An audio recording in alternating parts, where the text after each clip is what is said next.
Start na tayo so we can discuss a lot of things, no? Sa dami na naman na ituro namin dito sa barangay, para po sa tawagin ito, Palanan University. Palanan University. Kasi yung mga dinidiscuss natin dito, wala naman sa knowledge, no? Para kayo nagmamasteran. Okay? Yung kaibigan natin na dapat nandito, dapat nandito na. Ay, pero congratulations sa inyo na namunang dumating because ang mga naunang dumarating daw sa seminar ay yung laging advance. Advance saan? Ay advance yung pag-iisip, yung understanding sa mga bagay-bagay. Lalo na may kinalaman sa ating buhay. No? Ang ating topic today ay malaki ang kinalaman sa ating buhay. Maging sa buhay ng ating pamilya, kaibigan, anak, bahay, no? At tinawag natin itong gender sensitivity and equality law. Ito ay isang batas na, no? Yung gender sensitivity. Ginawa itong batas dahil ang tingin nyo, ang ginawa ang batas ng gender sensitivity. Para kaya? Ba't ginawa siyang batas? Para malaman natin, ano po?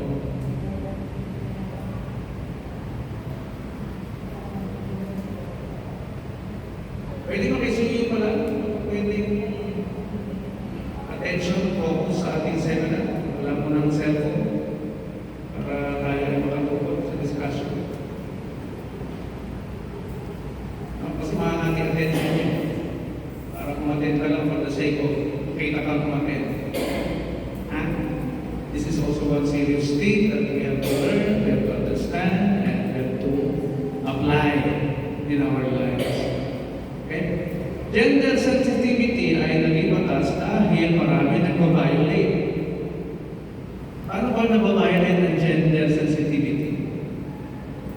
Kapag nagiging judgmental ka, kapag sinadjudge mo kagad ng isang tao, ayon sa nakikita mo, ang itsura niya, o ugali niya, pananalita, o pananamit. Yan. Kaya ginawa itong batas dahil maraming nag-violate. Hindi na nirespeto yung kanyang kapwa. Okay? Kung ano-ano na lang yung sinasabi, ayon sa kanyang nakikita, o naririnig doon sa tao. Kaya kailangan siya gawing batas para maintindihan natin mga Pilipino na lahat tayo daw ay pantay-pantay at may pagkakaparehas na karapatan. Okay? Intindihan po? So, ako sa Dr. Angelo Ibase, ako ay mediator sa Supreme Court. Ako ay active paralegal since 1990s. Ako po ay nagkakasal. Ako po ay Dean ng School of Marriage and Family Law sa Pearl of the Orient International Theological Seminary sa Dasma, Cavite. Okay? So, kayo po ba ay galing sa grupo ng mga social workers or policy officers? Sino po dito sa social workers? Sino social workers sa inyo? Ha? Policy. Asibahan kayo? Kayo po? Anong posisyon niyo? Ayun, sa cleanliness. Kayo po, ma'am? Okay. Okay lang. Sa cleanliness din kayo, ma'am? Okay. Tamang gusto ko din. Kayo, sir? Anong grupo kayo?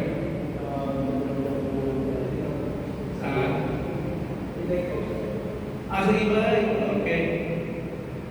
Kayo, ma'am? Nahihila lang. Kayo, ma'am, taga... Ikaw, ma'am, sa policy? Saan po? Student. Okay. Di ba kung lapit ka? Mas mapag-usap tayo na maayos. Pag nagsilbi ka sa bayan,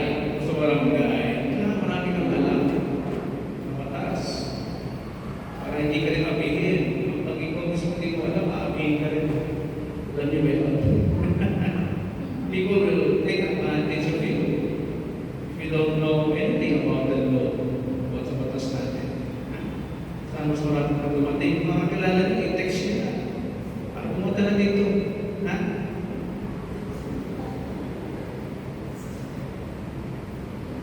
Okay. Ilang beses ko na rin napakilala yung aking background. So, nababasa niyo kahit sa malayo. Nababasa niyo. Ayan, siguro na akin na kayo sa mga naming seminar. Hindi ko na ulitin ang aking background, ha? Nasabi ko na rin, at ako'y sumulat ng libro, no? Sa aklat tungkol sa relasyon. Ang pakikipaghiwalay, kung talagang wala ng paraan, may proseso kung dadaanan, ayan po. Ano sinasabi ng batas tungkol sa hiwalayan, nandiyan din po. Ano sinasabi ng batas tungkol sa preservation, yung pagtitiis, hanggang sa wakas, ay nandiyan din po. Mga practical insights or ideas, paano mag-move on masaya at walang pinagsusihan. Okay? At yan ay binigyan ng forward ng mga sikat na gathering or mga law professors. Natutuwa sila sa kanilang mga nabasa.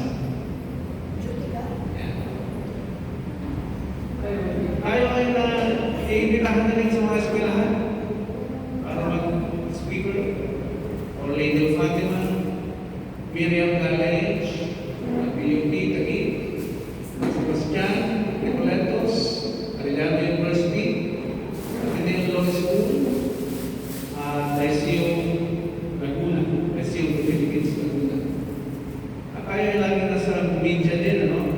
Sa Good Morning Kapatid, kaming dalawang kasama. Na-interview tayo lagi din sa RJ TV also.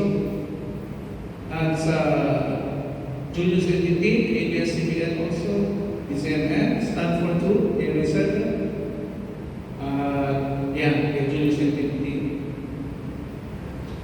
Mapapanood niyo sa December 6 ulit, ng Julius Institute. Walang pwede yung Facebook page nila sa 1PH. Kami po ay accredited marriage counselors ng DSWD. Kaming dalawa din. Nagtuturo dito kami sa LGU sa mga nag-apply ng marriage license. Bago sila mag-asawa, bibigyan natin tamang training. Maintindihan nila yung pinapasok nilang obligasyon. At sa Philippine Army, tayo din ay naimbitahan ng magturo dahil meron din silang mental health problem na kailangan nila ng tulong ng mga kagaya natin. Kaya, Philippine Army, sa engineering, brigade nila. Nababasa niyo ba ito sa screen? Nababasa niyo? Anong sabi niya? Kaya, nagsisimula daw ang pagiging wais natin, nagsisimula ang wisdom sa atin kapag dinefine ang mga terminologies, yung mga terms, mas maintindihan natin. Pag narinig mo gender sensitivity, ano yun? Diba? Mapapaganon kaya. Sabi gender sensitivity. Hindi kailangan maging sensitive sa gender ng iba. Okay? Bakit sa ginawang batas? Because marami na insensitive. Pag sinabing insensitive, wala na pakialam. Kung ano nararamdaman mo, basta sabi siya ng tama, ang totoo daw. Ay, pero sakit mo na siya ng kapwa.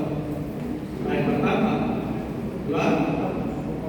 O kung di matama siya, sabi niya, eh, may karapatan na siya. Pero hindi ka. Ha? Kung kitama yung sinasabi, may karapatan na siya. Sabihan ka. Ano masasakit? Diba? Hindi naman. Kailangan natin maging sensitive. Pati sa feelings ng iba. Okay po? Intindihan? Kapag naging sensitive tayo, hindi na tayo judgmental. Tama? Diba? Hindi na tayo mag-conclude ayon sa ating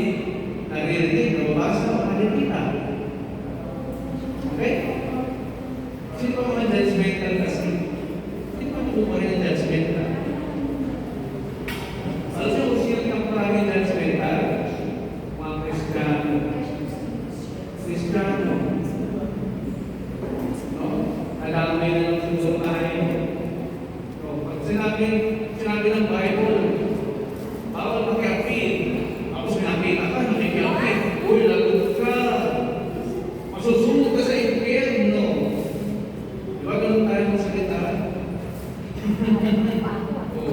Ang Kristiyano ang unang nagpakalat niya na pagiging insensitive. Dahil Kristiyanong bansa tayo, marami na kagad sunod. Ang kaya, kasi nakikita, pag wala sa luluto na, pag sa luluto na, ganun ang pagiging dala-dala. Yung ugali, judgmental. Diba? So, para hindi maging judgmental, kailangan gumawa ng batas ang gobyerno para tayo ay maging sensitive sa ating kapwa, sa kanilang nararamdaman. Okay? So, usapan pa natin. What is gender sensitivity? Mabasa mo kahit malayo. Basa mo. Mabasa mo. Gender sensitivity refers to the awareness and consideration of how different genders are affected by societal norms, expectations, and rules. First, awareness. Sinabi awareness, dapat alam natin. Aware tayo. And consideration of how different genders, consideration daw paano yung iba't ibang genders. Ilan ba genders natin? Ilan? Ha? Dalawa. Ano ba? So, yun. So, ilan lahat? Apat na. So, isang male, isang female, ano pa? May transgender ba? Iba ba yung gay, iba ba yung lesbian? Hindi naman na. O, meron pa? O, 6 na, sabihin natin 6. May operada, may transgender, kaya na LGBTQ. Plus, may sa mga class. So, dumami na yung gender natin, di ba? Okay. And genders are affected by societal norms, expectations, and rules. So, affected ang sino man dito sa anim na sinasabi natin. Affected na sila. Masakit sila ang society or lugar na doon. Okay? Kaya napunta sila dun sa lugar na kung judgmental, talaga, maapektuhan siya. Di ba? Pag pumunta ka dun sa mga Christian gatherings, patid ka ng mga born again. Tapos, alam nila na, kilala ka nila, no, na meron kang problema. Mga feeling para sinusunod. Parang sinusunod ka sa loob. Okay? Para naman feeling na gano'n eh. Okay? Kasi nga, nasanay ang Christianity na maging judgmental. Okay po? Which is malinaw. Sabi na, batas. Okay? Say natin. It emphasizes yung magiging sensitive daw natin ay nagbibigay tingin saan? Respect for individual differences. Respeto sa ating individual na magkakaiba. Okay? Ano pa? Equal opportunities for men and women. Pantay na oportunidad sa babae at lalaki. Opportunities. And elimination of gender-based discrimination. Elimination of gender-based discrimination. Before ko tanungin sa inyo yan, bakit ba tayo nagkaroon ng ganito problema? Yung insensitivity ng Pilipino, bakit ba? Alam niyo kung bakit? Ang lalaki, ano ba? O yung mga kultura natin? Pride, ano ba? Yung mga violence. Okay. Once upon a time, ang mundo natin ay pinaniniwalaan na ang mamumuno lang ay lalaki. Okay? Yan po ang nasa history natin. Nagsimula yan sa idea ng mga Greek na dahil sila ay blue eyes, sila ay maputi, sila ay malalaki, ang tingin nila, ayon sa Greek mythology, ang tingin nila sa sarili nila ay leader ng mundo. Lalo na yung mga kalalakihan. Pag binasa mo yung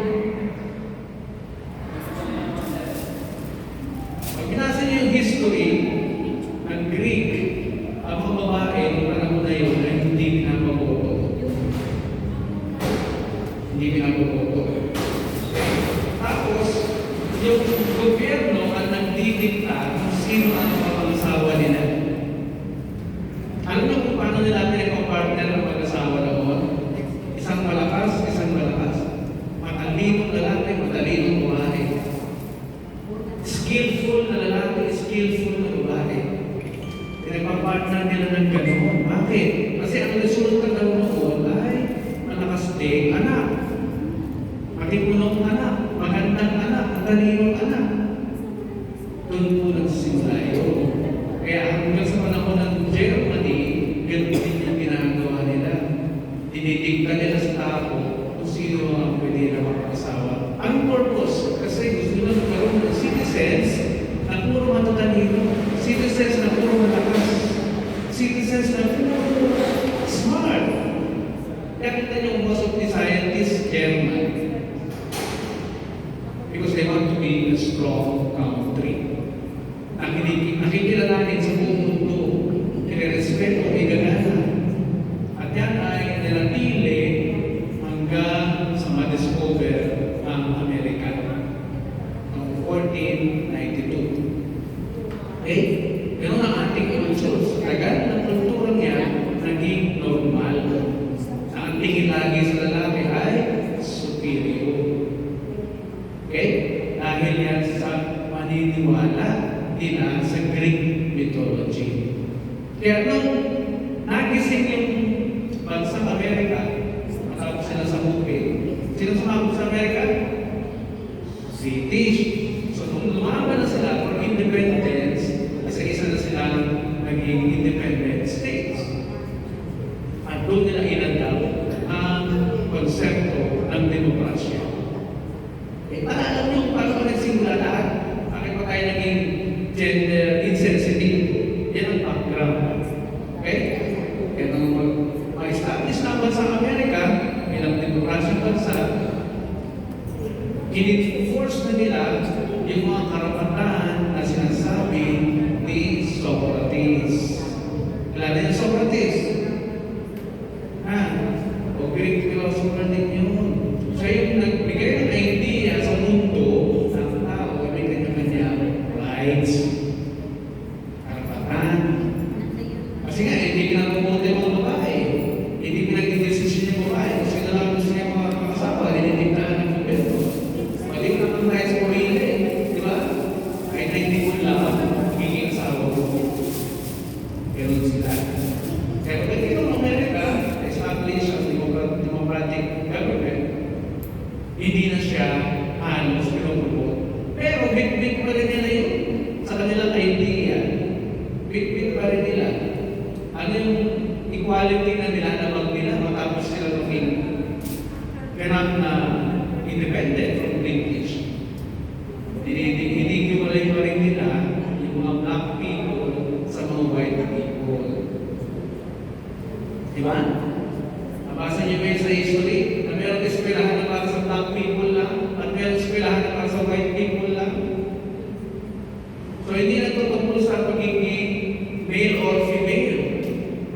Nagkaroon ng inequality, hindi pantay na pagtingin, pagdating naman sa kulay, sa race.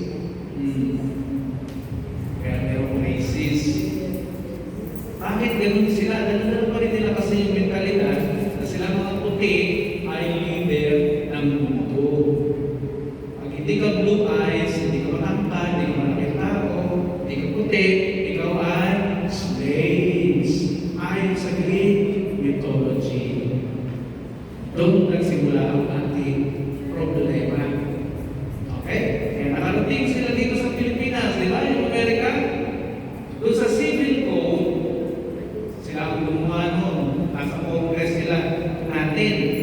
Nilagay nila sa civil code na yung lalaki ang masusunod sa lahat ng bagay sa loob ng bahay, sa loob ng pamilya. Nilagay nila sa batas. Naging desisyon ng lalaki ang masusunod. Kaya nagkaroon tayo ng tinatawag na patriarchal society. Patriarchal society na laging lalaki lang daw ang masusunod ayon sa civil code. Okay? Na nagsimula noong 1950, after ng giyera, pinutulungan tayo ng Amerika na mabuo ang ating Kodigo Sibil. So, lumipas sa panahon, nagkaroon ng 1973 Constitution, sumunod ang 1987 Constitution, panahon na ni Cory. 1987, Constitution. At nahugog wala sa civil code yung family code. Isang taon matapos ko si Cory, nabuo ang family code of the Philippines. So, sabi sa family code, pantay na raw ang karapatan ng mag-asawa sa pagdidesisyon sa tahanan, sa pamilya. Okay? Pinantay na. Kaya, simula 1987, hindi pa rin naging ganap sa isipan ng mga Pilipino na tayo ay patay-patay. Hindi pa rin eh. Di ba? Pagdating sa trabaho, pipiliin nila yung posisyon na kunin. Itong posisyon na ito, babae ito. O itong posisyon na ito, lalaki ito. Lalaki ito kunin natin. Di ba? May discrimination pa rin because ito ay nasa isipan nila at hindi nila sinusulat. Okay? Kaya naging HR din ako. So pag may ini-screen ang mga aplikante, bubulong sa akin ng boss ko. O, lalaki lang kunin mo ha. Kasi makakala ko, kami lang. O, di ba? Hindi mo nalaman ang aplikante. Balik-balik ko, tignan mo tanggap. Eh, meron kasi policy na hindi nakasulat. Nasa utak lang na boss ng kumpanya na hindi siya mag-ahaya ng babae. Okay? So, yan ay malinaw na inequality. Inequality. Hindi pantay. Tapos, madalas din daw sa mga trabaho, pinakamataas na laging sakon daw ay lalaki. O, magayon doon, tingnan niyo ko. O naman, di ba? Di ba? Ibig sabihin, nasa isipan pa rin ng mga tao yung culture na laging superior na lalaki. Ito po family. Oo. Kaya interesado laging matulog sa mga ganun seminar laging babae. Interesado matulog. Oo nga. Sa lahat ng seminar namin, laging pinakamaraming babae. Kunti lang yung lalaki. Okay, thank you for coming. Salamat. Anong grupo po kayo? Bausi kayo? Hindi ko lahat, sir. Ako lang po. Sa admin po. Ako lang. Kaya ako nagkalaman. Sige dito. Dito kayo, malapit kayo. Teka. Ito lang ating pag-uusapan. Teka. Dito kayo sa unahan dapat para mas maraming tingnan. Kaya dito kayo sa Saan mo nakakagaling ng turo? Kapag ang turo dito. Dito tayo. Walang pamasko sa amin, hindi uulit.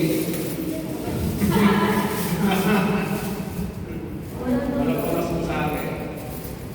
Hindi uulit. Teka.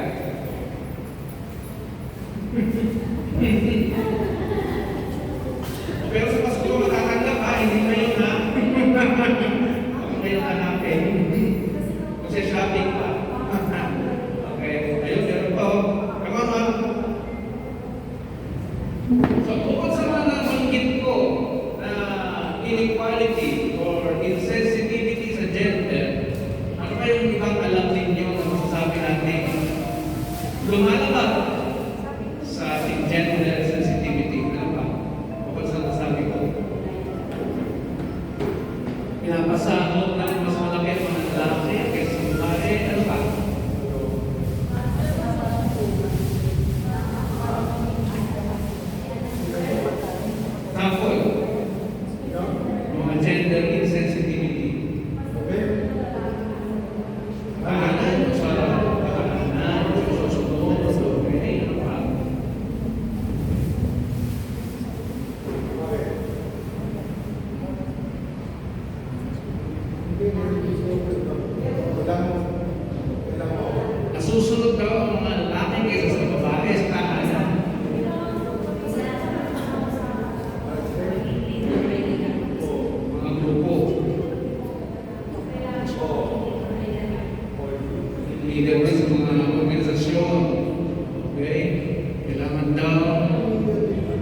Hindi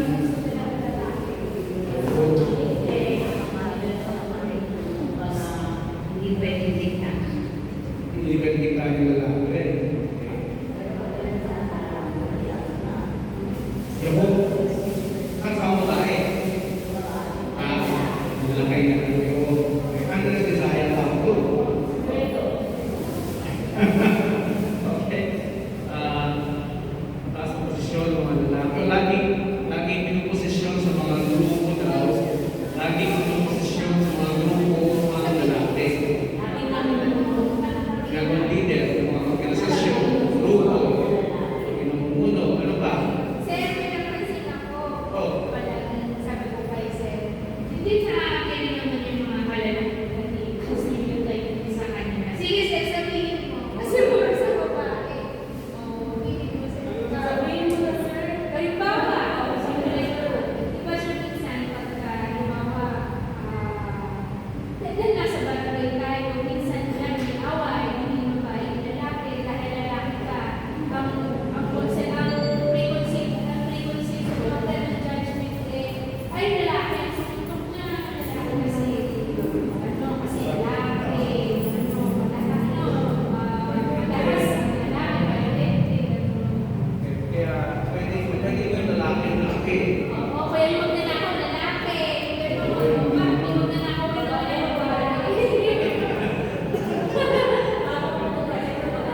o yung babaero, lalaki, may lalakero din na babae. Pwede rin maging babae ang akusado. Diba? Yung nanakit. Pwede yung babae din ang nanakit. Hindi na lalaki. Okay? Ayun. Pwede rin babae ang nananakit. Nanakit. Okay? What else? Sa ano po, wordings, minsan policeman, na pwede namang gawing police officers para sa lahat. Or gawin. Bakit gusto mo?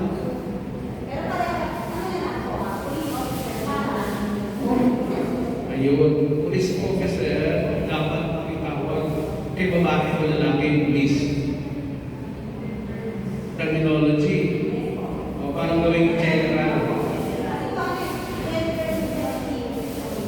O pwede rin isama na yung tamang magtawag para ambog na sa male or female police officer. Okay. Ladies first.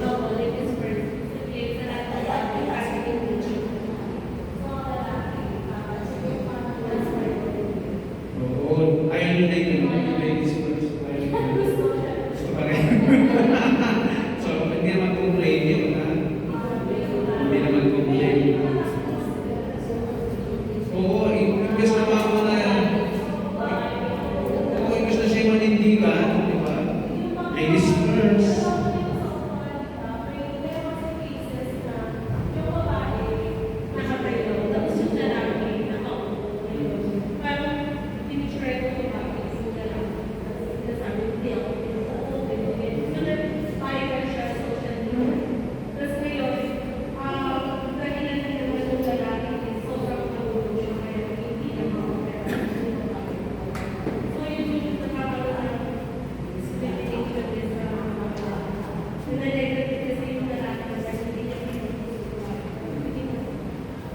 Oo, buti nakasagot pa siya dun, ha? Pagdating sa kanya yung dito. Sitwasyon. So, mas pinaway, pinash yung babae.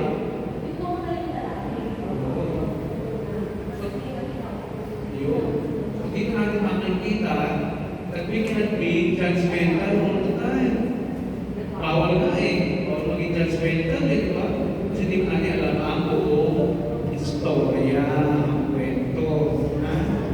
Ano yun, ma'am? Example ko sa bahay. Usually yung women, mas maraming gawain sa bahay kaysa sa mga lalaki. Ayun, mas maraming ginagawa ang babae sa bahay kaysa sa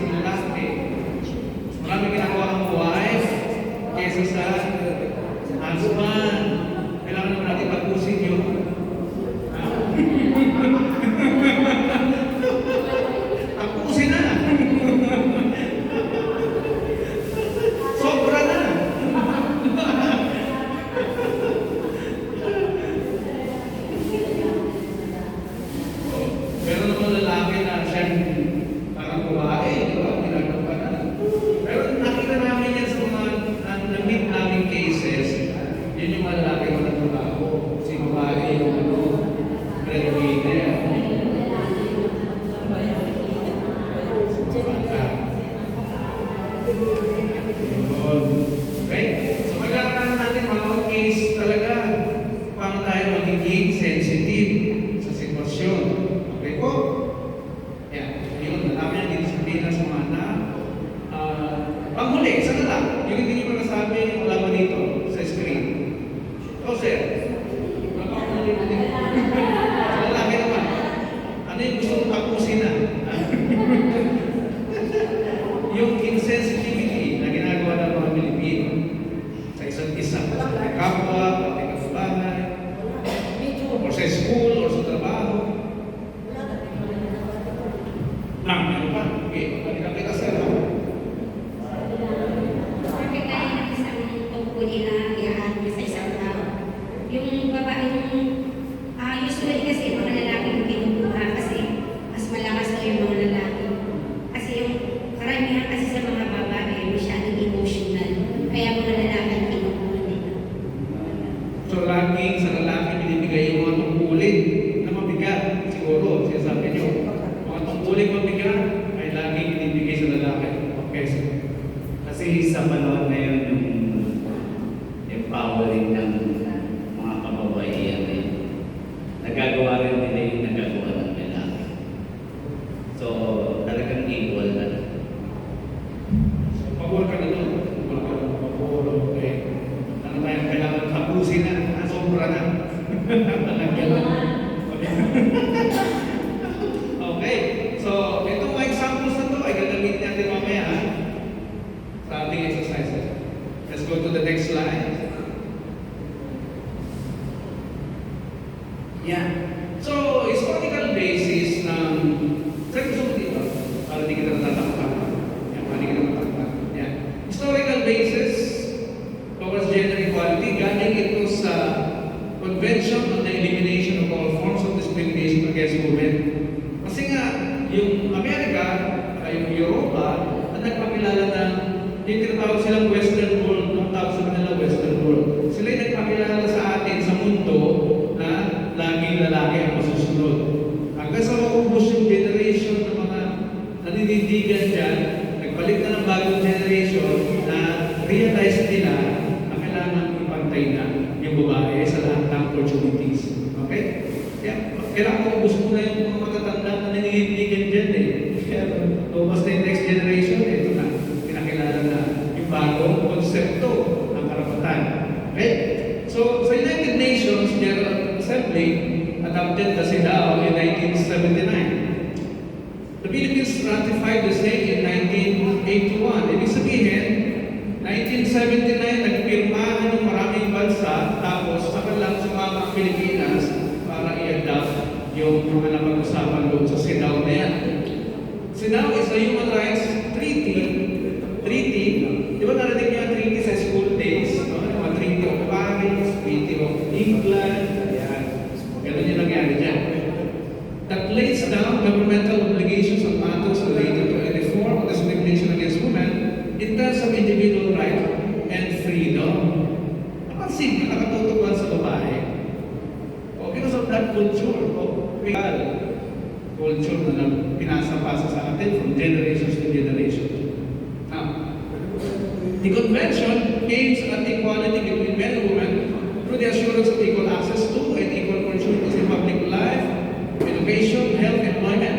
It that targets harmful cultural and traditional practices that shape gender roles. Countries that have ratified the convention are legally bound to implement its reports at least every 4 years. Obligasyon ng Pilipinas na mag-report tungkol sa mga nagawa natin na implementation tungkol sa gender equality. Okay? Nagkaroon na tayo ng obligasyon dahil pumira tayo doon. Pati sa World Conference on Human Rights sa Vienna at sa 4th World Conference on Women, Beijing. Bakit nila ginagawa ito? Because ang daming lumalabag. Pati sa China, pati sa Europa, dahil kung alam din, yung male superiority naging acceptable sa mga susunod na generations dahil pinasapasa ng mga lolo-lola ng tatay at nanay. Okay? Kaya now, bago na generation, now na nasasabi na natin na iba na kasi yung panahon ngayon, di ba ganun ang tamang salita? Iba na yung panahon ngayon. Kaya natin nasasabi yun because hindi na sa kagaya ng dati, pagkakaalam natin. Okay? Intindihan po? Legal mandates, nakasulat din yan sa ating 1987 Constitution. Okay, Section 14, Article 2 ng 1987 Constitution natin sabi, the state recognizes the role of women. Kinikilala ng Estado ang papel ng mga kababaihan in nation building. Okay? And shall ensure the fundamental equality before the law of women and men. Section 24 naman, ang Article 2 din, recognizes the vital role of communication and information in nation building. Section 4, Article 3, no law shall be passed abridging the freedom of speech, of expression, or of the press, or the right of the people to peaceably assemble and petition the government for redress of grievances. Sino mga naka-attend sa ating lecture sa Bill of Rights? Okay, naka-attend kayo no? Sa Bill of Rights? Yeah. So yan ang pinagbabasihan lagi ng ating gobyerno sa paggawa ng mga batas. Okay? Ng ating konstitusyon. Yan po yung mother, nanay na batas sa ating bansa. 1987 Constitution.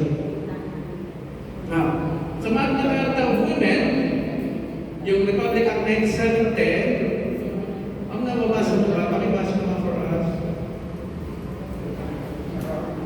The enactment of Republic Act Number 9710, or the Magna Carta of Women, fulfills the commitment of the government to the Convention on the Elimination of All Forms of Discrimination Against Women, which the Philippines ratified in 1981. This act categorically defines discrimination against women. This is also a comprehensive law that upholds and protects human rights of women in all spheres. This law and the rights of women need to be disseminated to improve the status of women in the Philippine society, recognizing the power of media to inform and affect the state. Section 16, Chapter 4 of RA 9710 provides non-discriminatory and non-derogatory portrayal of women in media and film. The state shall formulate policies and programs for the advancement of women in collaboration with government and non-government media-related organizations. It shall likewise endeavor to raise the consciousness of the general public in recognizing the dignity of women and the role and contribution of women in the family, community, and the society through the strategic use of mass media.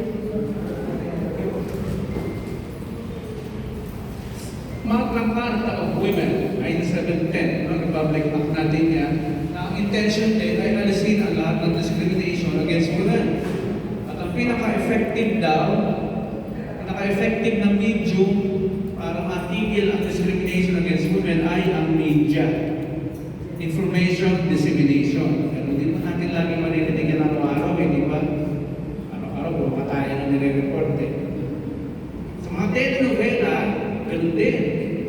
Gusto nang pagbawal na all forms of discrimination. Bigla ko naisip, paano yung mga kasambahay doon sa mga palabas? Babae lagi yun. Kaya kung akong direktor, kapalit ako ng lalaki yun. Lalaki na gagawin ko kasambahay. Pahig ko kayo. Okay. Diba? Para talagang mabago na. Diba? Sige, magsuotin natin ng apron. Tatawa si nanay. Diba? Parang mabago na. Hindi puro babae lang pagkasambahay ka ng usapan. Babae lagi na sa isip. What if lalaki ko yun ang kasambahay? Sakit. Pwede ito babae. Walang mag-apply. No? Walang mag-apply. That's the problem. Okay. Ito. Napansin ko sa SOC Sergeant. Nakita ko lang ito. SOC Sergeant. Yung kanilang mga steps para ma-eliminate yung discrimination against women. Alam niyo kung ano mga ginagawa nila? Nagsosurvey sila. Ano mga sinasurvey nila?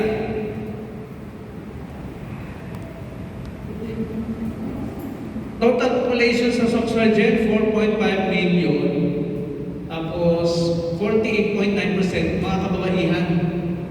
Oh, almost close to 50% yung population ng kababaihan sa kanila.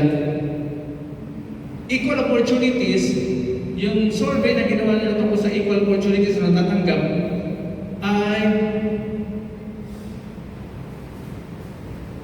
8% sa political life. Ito daw yung kanilang nakikita pinakamaraming babae ang nagdidesisyon. Ayan o, equal opportunities for leadership at all levels of decision making. So tinignan nila siguro ito sa mga kabahayan, sa mga organisasyon, sa mga opisina, etc. Nagkaroon daw ng equal opportunities sa mga pagdidesisyon sa mga kababaihan. What else? Public life, career, hindi ko mabasa dito ka nababasahin.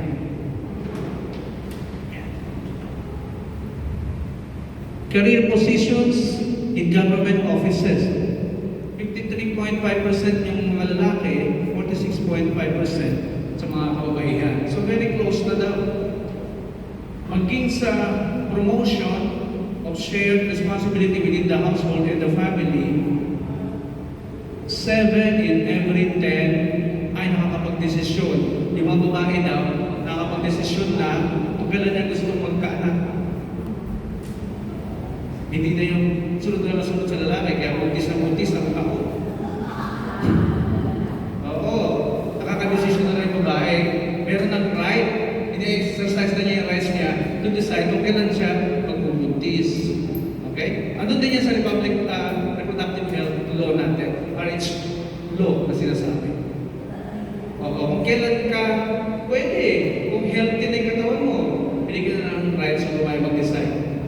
Hindi dahil kagustuhan ni Mister. Kasi Mister ko kasi kulit-kulit eh. Wala nang gano'n. Doon sa kanila. Wala din sa atin. Ha? Okay. So, makikita niyo yan sa Facebook nila. Kaya ang tingin nila ay malapit na raw sila. Umabot doon sa 100%. Sa ngayon, 50% pa lang ang kaya. Ito, light at the end of tunnel.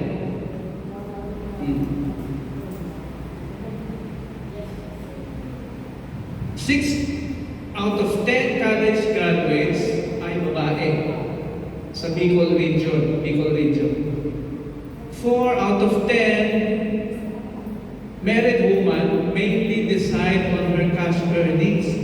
Yung mga married na babae, nagdidesisyon na sa pera nila kung paano nila gagastusin na hindi dinidiktahan ng husband kung saan niya gagastusin yung pera niya. Nakapag-decide na raw yung mga kababaihan nila. Diba? Maganda yun. Pero di ba sa inyo?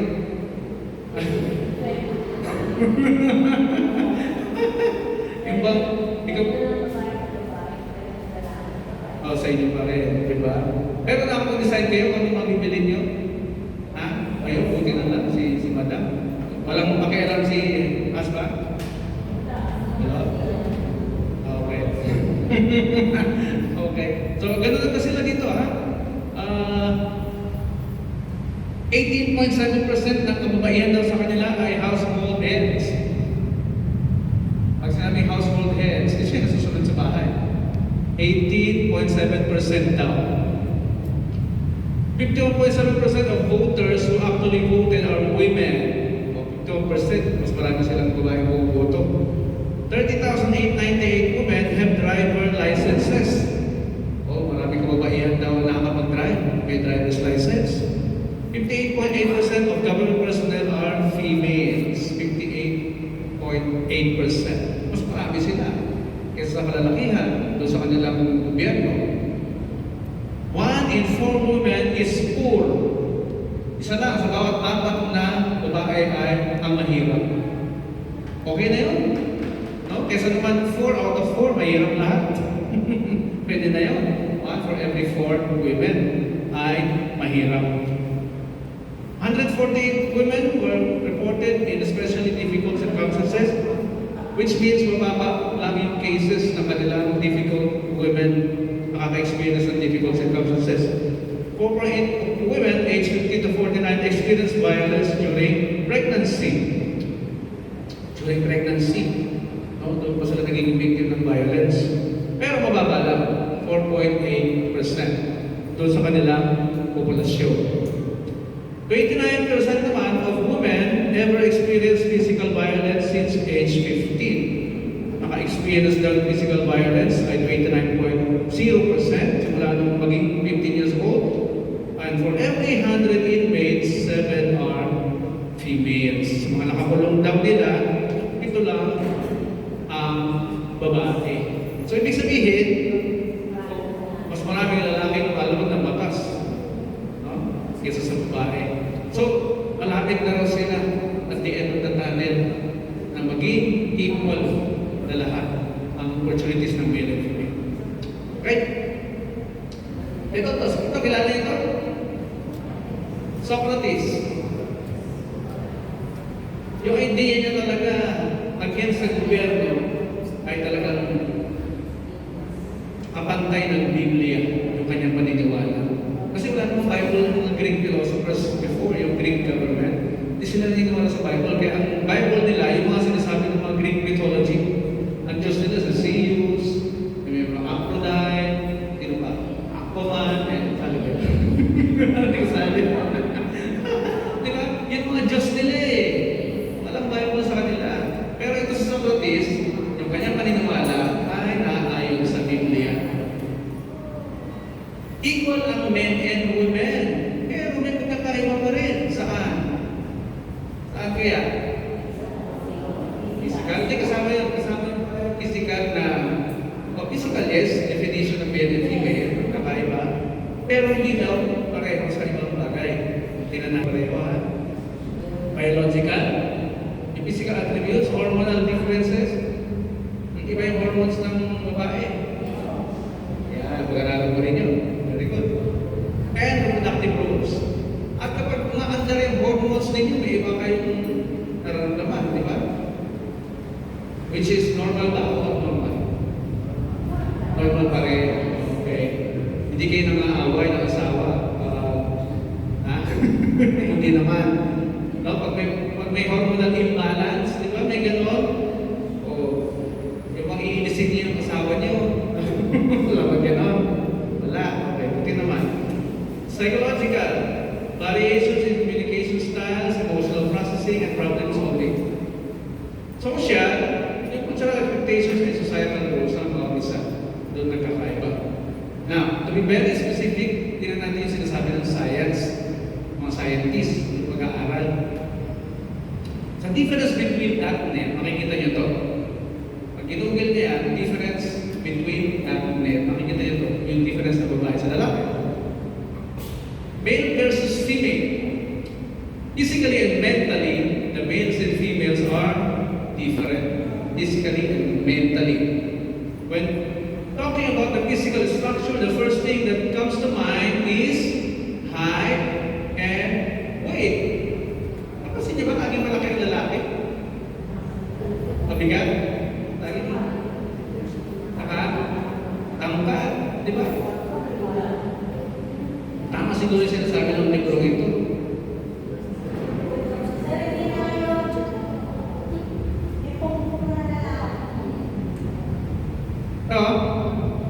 Different by design. Hindi na pa natin yung sinasabi. Males are normally heavier. Tama naman, di ba? Taller and stronger than females. Kaya siguro,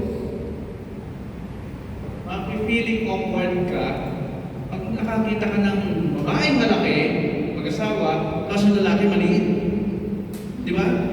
You will naturally feel awkward. Bakit? Sino ang protector ng babae? Hindi lalaki. Very busy.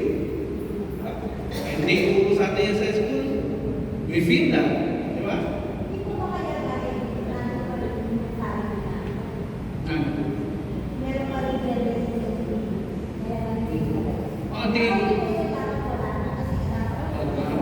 Yan. Pero, hindi mo mapapaglabanan yung feeling na yan because it's natural.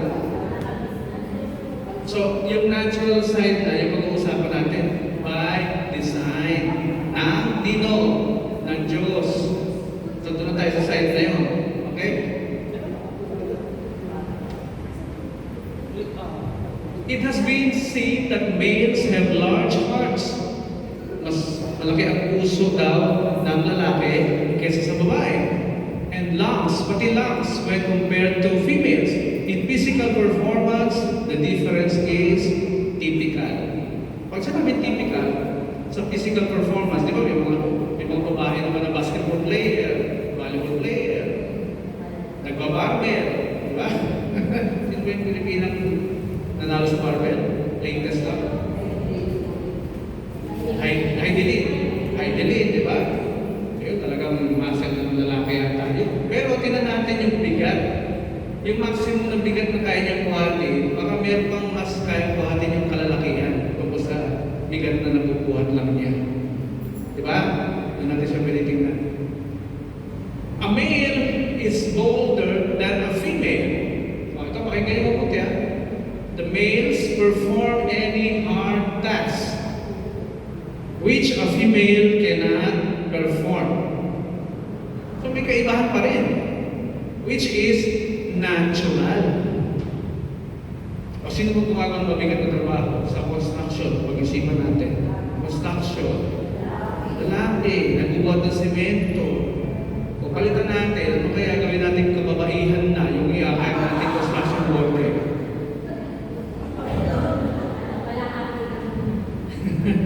Diba? So ang ibig ko sabihin dito, may natural design na hindi natin matidebate. Oo, hindi natin pwedeng debatihin dahil may purpose yung bawat risk, yung bawat ginawa. May dahilan, may purpose. Okay? Kaya ang purpose ng studies like this is para pag-aralan talaga yung sitwasyon. Para hindi na maging judgmental. Kasi mas kaya ng lalaki magbuhat ng mabigat kaysa sa babae. Dapat magpirmi sa iyong paniniwala yun. Di ba? Magpirmi dapat sa iyo. Eh, usapan ko natin kung pinagbubuhat ng bigas yan. Kaya mo buhatin bigas? Sa isip pa lang, alam niya hindi. Di ba? Merong limitations kasi yung ating capacity. Don't forget the limitations. Okay? Kasi pag lumampas yan sa limitations, araw-araw sa pinagbuhat ng bigas, ay magkakasakit yan. Madali magkakasakit ang babae sa paggawa ng mabibigat na trabaho. Naniniwala ba kayo doon? Tingnan niyo yung DOH website. Dahil sa pag-research namin, nakita namin doon, pinakamaaga na mamatay, mga kababaihan. Kaya ang theory ko, siguro dahil sa culture na nabuo sa atin, na pinapantay, yung pati yung mabibigat ng trabaho ay pinibigay sa babae. Galing yun doon sa culture na yun. Check niyo yung website ng DOH. Yung mortality rate between male and female, nakamarami na unang mamatay, mga kababaihan. And that's shocking. Diba? Oo, kasi hindi natin nilalagay sa tamang perspective yung ating equality. Kaya natin dinidiscuss ito ngayon para mabago ang inyong paniniwala or mentality. Okay? Dahil merong natural design na hindi natin pwede pag-uhin. Okay? Another physical difference that can be seen between males and females is that the males, hindi ko na kinuha yun. Dito na lang.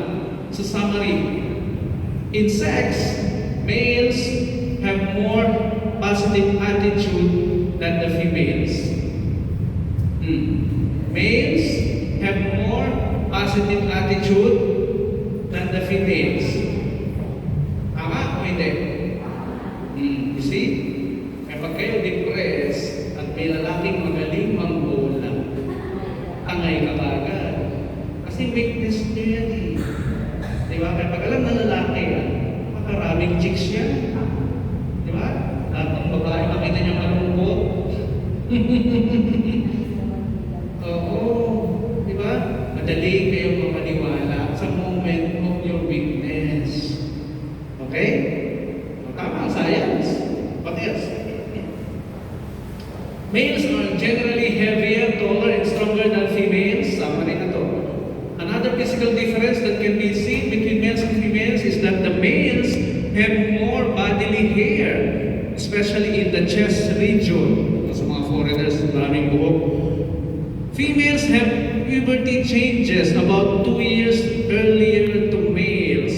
Nauuna kayong ma-develop yung puberty 2 years earlier than the males. Napansin niyo yun? Nauuna ma-develop yung puberty. While fertility in females decrease as they age, yung fertility level daw ninyo nag-decrease as you age, especially after 35 years, and it ends with menopause. Males are fertile even in their old age. Kaya no wonder nakakabuntis ang lolo. Oo, di ba? Kahit lolo na, nakabuntis pa. Oo. Si Abraham sa Bible, ilang taon siya nung mabuntis siya sa Sarah. Basa niya ba yun? Almost close to 100 years na siya doon eh. Diba? Ibig sabihin, walang imposible pagdating sa pag-produce ng anak sa lalaki. Ito. Isa pa. Pakinggan niyo mabuti. While males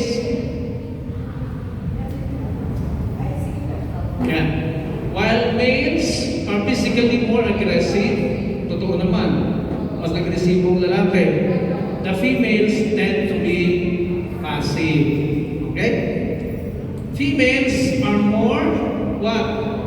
Emotional and express great intensity of emotion when compared to males.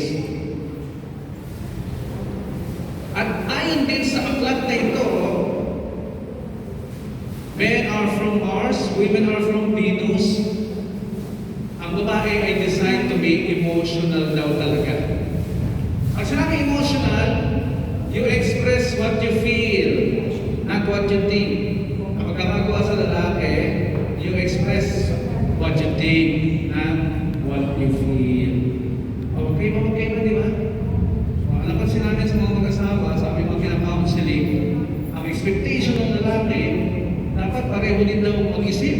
Dapat pareho ka na mag-isip, dumiskarte, etc. Yan ang expectation ng mga husband sa kanilang mga asawa babae. Which is wrong. Mali. Bakit mo pinapareho yung sarili mo? So kahit po, magkaiba kayo na natural design. Against ko? Kung may asawa kayo, mag-asawa kayo ganyan ang kausap nyo, yan ang issue. Kasi hindi sumusunod sa akin eh. Hindi niya ginagawa yung ginagawa ko eh. Maraming asawa ganyan. Okay, alam niyo na yung problema.